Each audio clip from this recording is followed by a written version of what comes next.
আমিও একসময় মনে করতাম বাংলাদেশে যে গতানুগতিক ধারার তিনটা রাজনৈতিক দল আছে, তিনটাই আমরা ধরতাম, চারটা: আওয়ামী লীগ, বিএনপি, জামাত ইসলাম এবং জাতীয় পার্টি।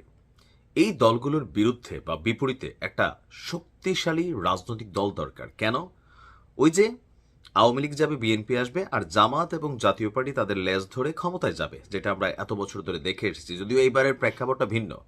সারা বাংলাদেশের মানুষ বিকল্প কিন্তু চাইতো, বিকল্প ধারা তৈরি হয়েছে, কিন্তু এগুলো বেল নেই, সবকিছু সব নেতারাই বেচা গেছে। এখন এই যে সকল কিছুর পরে একটা অভ্যুত্থান হলো, তো এটা ছিল ভিন্ন প্রেক্ষাপট। সেখান থেকে একটা দল আসলো এনসিপি, রাজনৈতিক দল। তারা ধাপে ধাপে বেশ কয়েকটা প্ল্যাটফর্ম তৈরি করলো। এটার প্রতি কিন্তু সত্যি মানুষের আশা ছিল যে আমরা যারা ধরেন দেশের বাইরে থাকি, একটা পরিচ্ছন্ন রাষ্ট্রে থাকি, যেখানে ছাত্র রাজনীতি নাই, যেখানে কি বলা হয় যে ধর্মের নামে রাজনীতি নাই, যেখানে রাজনীতিতে মানুষকে বেচা হয় না, ধান্দা করা হয় না, রাজনীতি জনগণের কল্যাণের জন্য করে, যেখানে উমক নেতা তুমক ফাও খাওয়া অ্যাক্টিভিটিস নাই, টেম্পো স্ট্যান্ড, চাঁদাবাজি, দখলদারি, এগুলা নাই। আপনি দেখেন ভারত, বাংলাদেশ, পাকিস্তান, নেপাল, ভুটান, এই কয়েকটা রাষ্ট্র ছাড়া ইউরোপ আমেরিকার কোনো রাষ্ট্র, জাপান, চীন, সাউথ কোরিয়া, লাইক মঙ্গোলিয়া, বা এই রাষ্ট্রগুলোতে এগুলো দেখবেন নাই। তো এরা আসলেই উন্নত কেন? কাজ করে বাবা ভাত খাওয়া লাগে। বাংলাদেশে দেখবেন যে পোলা কি করে, রাজনীতি করে। তো রাজনীতি করলে কি হয়? সরকার ক্ষমতা থাকলে ধান্দা ধুন্দা করা যায়, আর সরকার ক্ষমতায় না থাকলে যারা অন্যায় অপরাধ করে দৌড়ের উপর থাকে, ফ্যামিলিও ডিস্টারবেন্স। তো এগুলো থেকে মানুষ আসলে চাইছিল যে একটা ব্যতিক্রম কিছু। কিন্তু সেই ব্যতিক্রম কিছুটার জন্য যাদের উপর ভরসা করছিল এনসিপি, তারা কি তাদের জায়গাটা ধরে রাখতে পারছে? আজকে এনসিপিতে চরম হতাশা। আমার দেশ পত্রিকার লিড নিউজ এটা। তো মাহমুদ ভাই কিন্তু আউলা জাউলা নিউজ করেন না, এবং কি তিনি এনসিপির খুবই শক্ত সমর্থক, যথেষ্ট সাপোর্টিং একটা ভূমিকা ছিল। এখন এনসিপির এই হতাশার মেইন একটা রিজন হয়ে গেছে ডাকসু, জাকসু।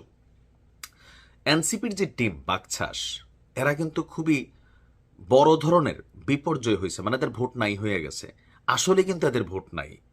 ভিপি নূরকে নিয়ে আমি একসময় বলতাম যে ভিপি নূর, আপনি দেখেন হিরো আলম একসময় মানে আওয়ামী লীগের আরাফাত্রে টপকাই ফেলতে গেছিল। বগুড়াতে তার স্থানীয় আসনে আওয়ামী লীগের একজন নেতার বিরুদ্ধে সে পাশ করে ফেলছিল। পরে রেজাল্টটা যদিও এটার লাড়াচাড়া করা হয়েছে। এখন কিভাবে হইল?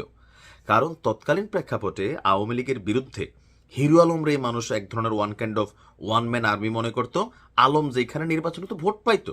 ভোট কারা দিত? Anti Awami League. Anti Awami League means not Hero Alam supporter. এটা বুঝতে হবে। ভিপি নুরের যে উত্থান, কারা? জামাত, শিবির সহ আরো কয়েকটা সংগঠন, বিএনপি পন্থী যারা ছিল, তারা তার কাঁধে ভর করছিল, তাকে কিন্তু ফোকাস করছে। এখন সেই যারাই নুরুরে তুলছে, তারাই বিকাশ নুরু। এই যে নুরুর ইতিহাসে এই মাইর খাইছে, নাক মুখ অবশ্যই হয়ে গেছে দেখেন। কিন্তু নুরুর সাপোর্টার কয়জন? আপনি এখন যাদেরকে দেখেন, এগুলা অর্ধেক ভাড়াটিয়া, অর্ধেক হচ্ছে টাকা টোকা পাইয়া আসছে, আর কিছু আছে যে নুরুর আশেপাশে থাইকা এরা স্বার্থটার্থ লাভ করতে পারে। এরকমই কিন্তু এরা নিজস্ব ব্যক্তিত্ব বা কেরিয়ার গড়ছে। তদ্রুপ এনসিপি তো যেটা হয়ে গেল, এই দলটা তৈরির পর থেকে বা বিভিন্ন প্ল্যাটফর্মে যখন সেই বন্যার ইস্যু আসলো, প্রথম ধাক্কাটাই খাইছে বন্যার টাকা মারা নিয়া। বলে আপনাদের কাছে কি প্রমাণ আছে? ভাই, আমার এলাকা কুমিল্লা, আমি তো আমার এলাকায় এনসিপির কোনো অনুদান ওই লেভেলে দেখি নাই যে 10টা বাড়িঘর করে দিছে। সারা বাংলাদেশের মানুষ বান্ডেল বান্ডেল টাকা এদেরকে দিছিল।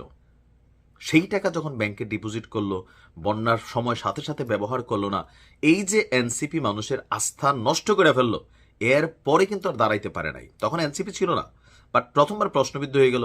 এরপর লাইক এনসিপির নেতারা, এদের সম্পর্কে যখন আমরা দেখতে শুরু করলাম, এক সময়ের সাবেক ছাত্রলীগ, এখন এনসিপি, বা 3 দিন আগে বাড়িতে ভাত খাইতে ভাত পানে, এখন কোটি কোটি টাকার মালিক, বিভিন্ন পত্রিকায় দুর্নীতির গল্প, গাড়ি বাড়ি, এগুলোতে কি হলো যে সাধারণ জনগণের যে কাতারটা ছিল, সেই কাতার থেকে এরা সরে গেল।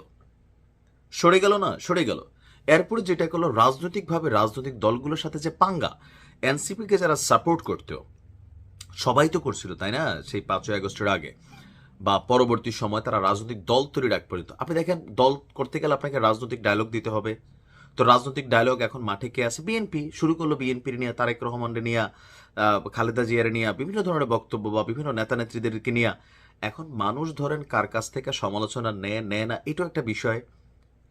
যে জনাব তারেক রহমানকে নিয়ে সমালোচনা করবে, অথবা মির্জা আব্বাসকে নিয়ে করবে, বা ফখরুল ইসলামকে নিয়ে করবে, একটা ক্যারেক্টার হওয়া লাগে। এখন যখন সাবেক ছাত্রলীগ অথবা সাবেক অন্য কোনো দলের একটা নেতা পুট করে বয়স এতটুকু, হয়তো আলোচনা সমালোচনাটা যৌক্তিক, but somehow people's eyes point, যেটা মানুষের যে পয়েন্ট অফ ভিউতে এই বিষয়গুলো আসলে পজিটিভ অনেক ক্ষেত্রে যায় নাই। তারপরে ধরেন নানান অভিযোগ তো আছেই। অ্যাজ এ রেজাল্ট আগামী নির্বাচনে এখনো তাদের কিন্তু দলের নিবন্ধন হয় নাই, নিবন্ধনটাও কিন্তু এখনো হয় নাই, নির্বাচন দুর্গড়ায় চলে আসতেছে। তো এই সময়টার মধ্যে ডাকসু এবং জাকসুতে এনসিপির যে উত্থান হওয়ার কথা ছিল রাজনৈতিকভাবে, বাকশাস তো এদের টিম, লাইক ছাত্রদল, ছাত্র শিবির, এদের হচ্ছে বাকশাস। তো বাকশাসটা তো বাঘে খেয়া ফেলছে। কয়টা ভোট পাইছে আপনি দেখেন, এদের কয়টা ভোট পাইছে। আবার এনসিপির মধ্যে দেখেন এথিক্যালি বিভাজন তৈরি হয়ে গেছে। এথিক্যালি বিভাজন, মাহফুজ অনেকটা বিএনপি পন্থী অবস্থানে চলে গেছে, জামাতের বিরুদ্ধে শক্ত অবস্থান। হান্নান মাসুদ জামাতের বিরুদ্ধে শক্ত অবস্থান। নাহিদ এক ধরনের অবস্থানে আছে, আসিফ আরেক ধরনের অবস্থানে আছে, হাসনাত আছে এক ধরনের, সার্জিস আছে আরেক ধরনের। এই যে নেতৃত্বের মধ্যে টেকনিক্যালি সাপোর্টিং, কেউ আবু বাকেরকে একই ডাকসু নির্বাচনে এদের বাকশাস আসে, কেউ আবার আসিফ মাহমুদ, সেও আবার একজনের পক্ষে এসে স্ট্যাটাস দিয়ে বসলো সরকারে থাকা অবস্থায়। এই যে বিষয়গুলো মানুষ কি দেখতেছে না, দেখে মনে করতেছে আরে এরাই তো 3 দিন আগেও লুঙ্গি ময়রা ঘুরতো, এখন কোটি কোটি টাকার মালিক হয়ে গেছে, এদেরকে দেওয়ার হবে না। এই যে একটা পারসেপশন সামহাও তৈরি হয়ে গেছে, এটা থেকে কিন্তু এনসিপি এখন আর বের হতে পারবে না। ডাকসু জাকসু নির্বাচনে বিএনপির মধ্যে হতাশা তৈরি হয়েছে, এনসিপি তো বড় আকার হয়েছে যে না, আমরা তো গণার ভিতরেই নাই, কিসের কোথায়কার জরিপ। আপনি বিশ্বাস করেন, কে জানি বলছিল যে একটা চেয়ারম্যানই বা মেম্বরই পাশ করতে পারবে কিনা, এটাই কিন্তু সত্য। একটা এনসিপি নেতা লোকাল পর্যায়ে একটা মেম্বরের সমান এখন ভোট পাবে না। কেন পাবে না? এদের যে সাপোর্টিং এ মানুষগুলো এরা দেখছিল, মাঠ গরম দেখা যায়, ভাই এখানে জামাত ছিল, এখনো জামাত এদেরকে অনেক জায়গায় সাপোর্টিং এ টিকাই রাখছে। এটা প্র্যাকটিক্যালি আপনি এনসিপির যদি সিঙ্গেল এনসিপি, যে কোনো রাজনৈতিক দল আমরা সাপোর্ট করি না, শুধুমাত্র এনসিপির টিম আমরা, আপনি একদিন সারা বাংলাদেশে কয়টা পোলাপেন পাবেন? আবার যাদেরকে পাবেন এরা আসলে মনে মনে কোনটা আগে কোনটা, এখন অনেকে আছে ছাত্রদল করছে অথবা ছাত্রলীগ করছে, পরিচ্ছন্নই হোক, কিন্তু এখন এনসিপির মধ্যে ভিড়া গেছে, কারণ সে নর্মালি এখানে তার দলীয় পদ পদবি পোস্ট পাইতো না, তো ভাবতেছে এনসিপির আমরা সাপোর্ট করি করে নিজে। আপনি দেখেন না বিভিন্ন জায়গায় এই ঘটনাগুলো। তো এনসিপির এই যে পতন শুরু হয়েছে, হাসনাত আমার কাছে টোটাল দলটার মধ্যে পরিচ্ছন্ন কয়েকজনের মধ্যে একজন হচ্ছে হাসনাত আব্দুল্লাহ, আমার কাছে পরিচ্ছন্ন মনে হয়। ছেলেটারে আক্তার হোসেন পরিচ্ছন্ন মনে হয়। বাট বাকি যারা আছেন টিম মেম্বার এখানে প্রত্যেকের কিন্তু আমলনামা বিভিন্ন জায়গায় বিভিন্ন সময় কিন্তু আসছে। এখন প্রমাণ হয়েছে নি, প্রমাণ হওয়া লাগে না, বাঙালি আপনার পেটের সাইজ দেখলে বোঝে, আপনার আগের অবস্থান দেখলেই বোঝে। বাট হাসনাতরে আমার কাছে মনে হয়েছে পরিচ্ছন্ন একটা ছেলে। আক্তারও দলটার যে মেইন অবস্থানে আছে, আরো হয়তো 2-4 জন এমন আছে। বাকি যারা আছে এরা শেষ। এই যে সারোয়ার একটা ছেলে আছে ভাই, এই যে নীলা ইস্যুতে এই ছেলেটারে কয়বার কি মানে মানুষ কি মনে করলো এদেরকে।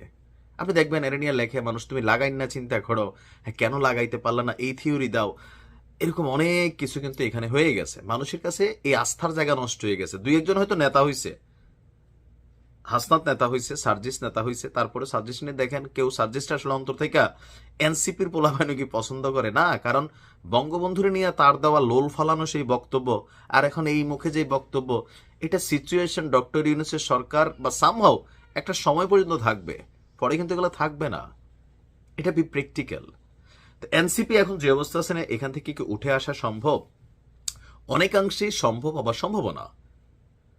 ইটস এ হার্ড, মানে এটা খুবই হার্ড ওয়ার্ক করতে হবে। তো এখন ওই লেভেলের নেতা কয়জন আছে এনসিপিতে আপনি দেখেন, হাতে গোনা সারা বাংলাদেশি না 5-6 জন। এখন কিভাবে সেখান থেকে বের হবে এটা তারাই ভালো বুঝে। তবে সামনে নির্বাচনে এনসিপির ভরাডুবি হবে, সারা বাংলাদেশে 5টা আসনও পাবে না।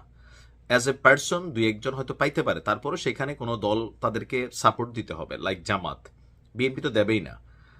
তো একটা স্বপ্ন ধ্বংস হয়ে গেল। বাংলাদেশকে আগামী দিনে আমরা যে জায়গায় দেখতে চাইছিলাম যে না, এই দেশে আসলেই এই 4টা রাজনৈতিক দলের বিপরীতে কোনো একটা দল আইসা মানুষের মনের আকাঙ্ক্ষা বা স্মার্ট বাংলাদেশ, হ্যাঁ, বা ধরেন ডিজিটাল বাংলাদেশ, অথবা আমরা যেখানে যাইতে চাই ধর্মীয় গোড়াপত্তন এগুলা বা গোড়ামি, হ্যাঁ, এগুলা থাকবে না। মানুষের মানুষের মহাব্বত থাকবে, মানুষ এখানে বিনিয়োগ করবে। আমরা যারা দেশের বাইরে থাকি আমরা আমাদের বিনিয়োগ দেশে নিয়ে যাব। তো এই পরিস্থিতিতে আসলে এগুলো কি সম্ভব হয়? এনসিপি অনেক মানুষের আশা নষ্ট করছে, একটা উদীয়মান সূর্যের পতন দেখলাম আমরা। হোপসো এনসিপি ইনশাল্লাহ তারা ভালো রাজনীতির মাধ্যমে, যোগ্য নেতৃত্বের মাধ্যমে, পরিচ্ছন্ন নেতার মাধ্যমে তারা কামব্যাক করবে। ভালো থাকুন।